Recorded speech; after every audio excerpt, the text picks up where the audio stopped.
ọmọ Bọ́láńlé ojúmọ́ ire mọ́ ọdún kò ọdún tún jọ adámúsù fẹ́dùmàrè ó jàre olóríire kan ló ń ṣe nǹkan ire lọ́jọ́ òní ẹbí mi pé kí ló ń ṣe náà ayẹyẹ oríkádùn ẹ̀ ló kò láyọ̀ ó jàre ó ní gbogbo wa fi gbàlè tá a tún mú jó ó yá ẹ̀jẹ̀ adárin fáláyẹyẹ tó rẹ́ni ńlá oníṣe ńlá ẹni gidi ní ṣe nǹkan gidi kí gbogbo ènìyàn ó tó péjọ káàbàtà. ta ni mò ń perí ẹ̀nà ẹ̀ ò gbọ́ bí ò sọ ọmọ Bọ́láńlé Kristi náà ni aya Dámilọ́lá ńlẹ̀ olólùfẹ́ rẹ ló bẹ̀mí lọ́wọ́ orin sí ọ ẹ̀gbọ́n wa Dámilọ́lá ló wí mi ó lónìí gan-an lọ́jọ́ ìbí aya òun ó ní kí n wá kì ọ́ bí ológun ẹrú ó ní kì ọ́ bí ẹlẹ́gbẹ̀rin ìwọ̀fà n ó kì ọ́ bí wọ́n ti kìran rẹ Bọ́láńlé ò kúkúrú yẹni lọ́jọ́ ijó kúkúrú rọ gbọ́dọ̀ bí ọ̀ká ẹ̀bá ọ̀nà ńlẹ̀ yeye Gloria Dàmíkìrè mama Grace ṣebí lóore lórúkọ Olúwa ò ní bá wọn mọ sàárè ọmọ lórúkọ Jésù olùgbàlà ọkọ ò ní kú mọ́ lórí lórúkọ Jésù olùgbàlà wa ọmọ Bọ́láńlé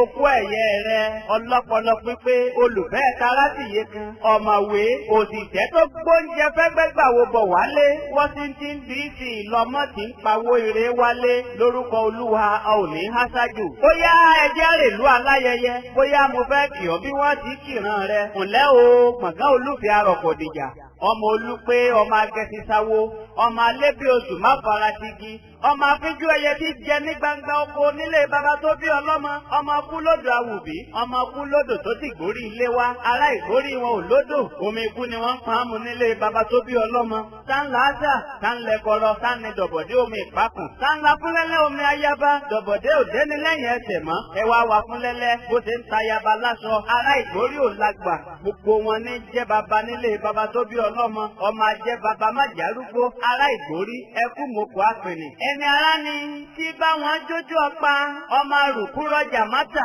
òkúta agbérọjà tí ó tà agbókù ọ̀hún wálé nílé baba yín ó wá yọ́yọ́yọ́ ó yọkù bí òkínní ọkùnrin ọ̀hún wá ń bẹ lẹ́yìn òsàkiri òun ni bàbá yín fi ń ṣe wíbọ̀ ará ìgbórí ni ọmọ ìsìn lóde ìjàn sọ̀ǹgbẹ́nilé ajólùgbérin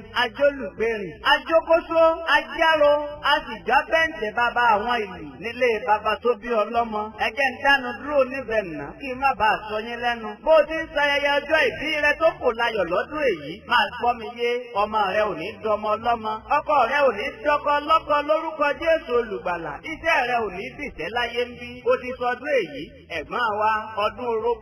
orógbó ní ta ìgbósáyé ọdún obì dandan ni kó bí oyin kó dá ọ lójú wá gbọ́ mi odídẹrẹ́ kì í kú sóko ìwádìẹ lágbára Olúwa wàá kẹ́rúkẹ́rú àjò padà wálé lórúkọ Jésù olùgbàlà bẹ́ẹ̀ ti ń gbọ́ mi gbọ́ ni ayẹyẹ ẹ̀gbọ́n wa ẹ má gbàgbé o olólùfẹ́ rẹ olówó orí rẹ ẹni bí ọkàn rẹ Dámilọ́lá pọ̀ Òkóyèjọ ló rán mi sí ọ ó ní ń wí fún ọ pé ikú tó yáwó ò ní yà yín nípa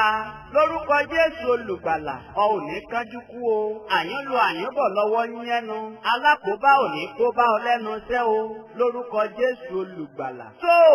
àdùbí mo kúnlẹ̀ orin ewì yìí ilé yá àpótí ẹ̀rí lèmi jẹ́ o happy birthday àǹtí wa yeye Gloria yeye Dámísírè ǹlẹ́ o ọmọ Bọ́láńlé Kristi ọmọ Adésọ̀tún aya Kóyèjọ ẹ jáde lọ rèé wí fáyé kó dára ká máa ka iye ọjọ́ wa ìgbàlà ọ̀fẹ́ ń bẹ nínú Jésù olùgbàlà.